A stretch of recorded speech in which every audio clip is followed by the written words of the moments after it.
Chair recognizes Ms. Randall from Washington State. Thank you, Mr. Chair, and thank you to our witnesses for being here today. You know, in this modern world, our sensitive data is stored in an increasing number of places. We've got smartwatches that track our vitals and sleep quality, and apps that track menstrual cycles and ovulation, and our phones track our steps and analyze our activity. And companies like 23andMe convinced so many to trade access to their DNA to unlock personal history and detailed genealogy reports. Ms. Hu, what kinds of entities are left out of our existing federal framework for protecting health data? And how could we strengthen federal privacy laws so that it's not left to the states to do that privacy protection work that you mentioned earlier? Thank you so much, Congresswoman. And I think that this is another chance to revisit the prior Congressman's question about why it matters. I think that, you know, these types of very sensitive data can be open to exploitation, both in national security, but on also consumer, exploitation purposes as well. And in the absence of these comprehensive federal laws, we do see the need to have the states try to enact these laws that are operating to fill the gap that's left by HIPAA. So I think in the future, we do need to look to Congress to try to create comprehensive laws that protect against the type of data sharing, third-party use, misuses, and abuses in our wearables, in our health apps, in the way in which health data is captured through telehealth systems that might not come under the protection of federal law. And I hope that we're able to move forward with that. Thank you. And, you know, we just level setting for folks tuning in.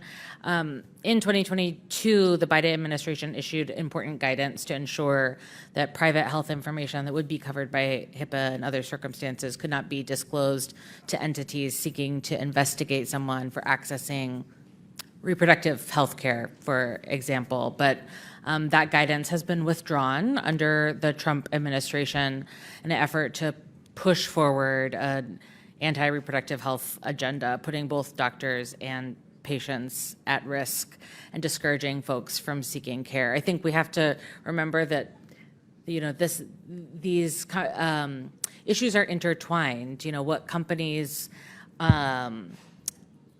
who's able to access the private health data that companies now have access to under our increasingly online and, digitized lifestyle. You know, Ms. Hu, should Americans be concerned? Well, what's the implication of individuals having their healthcare data being accessed? Should they be concerned that they might be investigated or potentially prosecuted in this political environment? Yes, thank you so much for that question. I think that part of the concern is the way in which law enforcement or others can access this for investigatory purposes, basically doing a workaround around the Fourth Amendment protections. If it can be purchased, if it can be repackaged, sold, borrowed, you know, I think that this is the kind of data that can then end up in a way that is used against an individual without the types of constitutional protections and criminal procedure rights that they have become accustomed to. Thank you. You know, we've made some progress on this in Washington State when I was there in the legislature, and I know that many other states are trying to enact these sort of shield laws to better protect the individual data of consumers, particularly their individual health and genetic data. Are there specific steps that you would recommend Congress taking to ensure that our health information, including medical records, remains secure?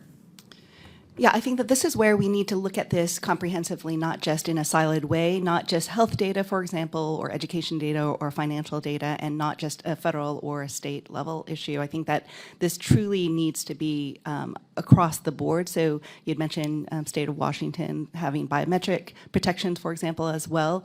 Not all states have that type of biometric data protections or genetic data protections. And right now, in federal law, we only have it under, for example, GINA for in the employment context. But it really does need to have that very full, comprehensive approach.